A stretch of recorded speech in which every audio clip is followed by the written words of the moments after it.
नमस्कार सर्व शेळीपालक बंधूंनो, स्वागत आपल्या नवीन व्हिडिओमध्ये. तर बघा बहुतेक 4-5 जणांचे बरेच कमेंट होते की जमीन नसतानाही शेळीपालन आपण करू शकतो का? आपल्याकडे जमीन नाही आहे, काहीच नाही, जागा नाही, तरी पण शेळीपालन करू शकतो का? आता बघा, शेळीपालन करू शकतो का?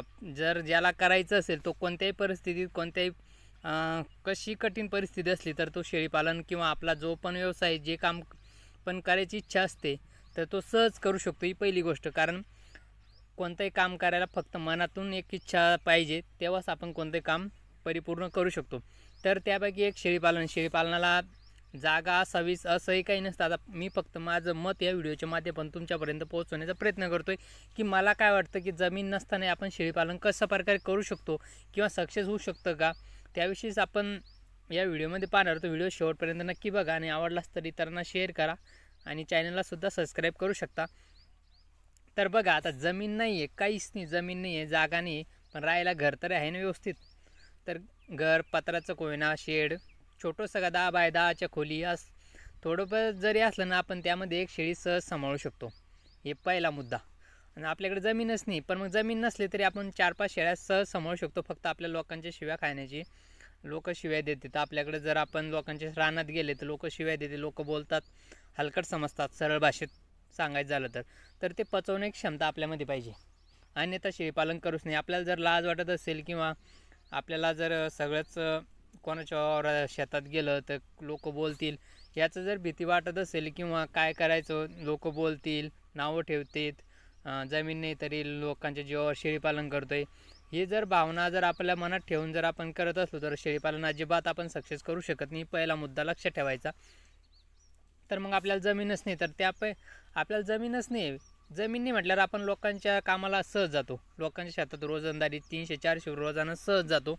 तर मग आपण एक शेळी जर घेतली, समजा एक शेळी, तर आपण सहज लोकांच्या शेतात जातो. तर बघा, गवताची गरज राहिली नाही, लोकांना सरळ तणनाशक मारतात. त्यामुळं आपण जर गेलो चांगलं गवत जर तणनाशक मारायच्या अगोदर लोकांच्या शेतातून उपटून आणलं त्यांना विचारून, तर कोणीच नाही म्हणत नाही, कोणीच नाही म्हणत नाही. लोक घेऊन जा म्हणतात, फुकट घेऊन जा म्हणतात, रोज घेऊन जा म्हणतात. कारण लोकांना आता निंदणं वगैरे खर्च ते खूप आता परेशान होतं राहते. कारण बघा, आता इतकं गवत होते तर लोकांच्या शेतात तणनाशक मारतात. मग आपण एखादं लोकांची शेतीसुद्धा आपण ठोक्याबाटाईनं करू शकतो, 1-2 एकर, आणि त्यासोबत आपण शेळ्या सांभाळू शकतो. कारण लोकांना जेमतेम शेती आता शक्यतो लोक ठोक्याबाटाईनं रोजदार मजदूर भेटत नसल्यामुळे लोक ठोक्याबाटाईनं देत आहेत, अर्ध्या वाट्यानं किंवा याच्यावर भाडेतत्वावर अशी देत आहेत. तर त्यामुळे आपण लोकांच्या शेतात जर कामाला जात असलो रेग्युलर, तर आपण एक शेळी सहज जपवू शकतो किंवा 1 किंवा 2 शेळ्या सहज सांभाळू शकतो आणि त्यातून आपला थोडा का होईना घर खर्च भागवू शकतो. हे पहिला पॉईंट लक्षात घ्यायचं मित्रांनो. कारण बघा, शेळी पालन करणं म्हणजे की एवढं पण अवघड नाही आणि एवढं पण सोपं नाही आहे, पण आपल्याला करायची इच्छा लागते फक्त. त्यामुळं आपण 2 शेळ्या सहज सांभाळू शकतो. लोकांच्या शेतातून चारा आणून त्यांना टाकू शकतो किंवा आपण लोकांच्या शेतात गेलो तर तिथंच त्यांच्याच एखाद्या झाडाखाली किंवा बाजूला जागा तिथं रिकामी असेल, तिथं त्यांचं पीक नसेल, तिथं बांधून ठेवून त्यांना आपण थोडंफार त्यांच्या शेताला आणून टाकू शकतो. कोणी काही म्हणत नाही. तर आपण जर त्यांच्या शेतात कामाला गेलो ना, आपण एक शेळीला काहीच नाही, फक्त लोकांची नुकसान होऊ द्यायची नाही. लोकांची नुकसान झाली तेव्हाच लोक बोलत असतात. नाहीतर काय राहतात, लोकांचं नुकसान झालं, पीक खाल्ले तरी चालतील, तर ते लोक मग बोलतात. त्यामुळं लोकांचं नुकसान होणार नाही, ही काळजी आपण जर घेतली ना, कोणीच काही म्हणणार नाही. त्यामुळं आपण शेळीपालन सहज करू शकतो. ज्याला जमीनच नाही आहे, जागाच नाही, आणि राहिला दुसरा आता जागेचा विषय, तर एका शेळीला जागा लागते किती, 5 फूट, 5 बाय 5 तेवढी जागा एक शेळी सहज सांभाळते. 2 शेळ्या त्या 5 बाय 5 मध्ये आरामशीर बसतात. त्यामुळे आपण 2 शेळ्या सहज सांभाळू शकतो, जमीन नसतानाही, जागा नसतानाही.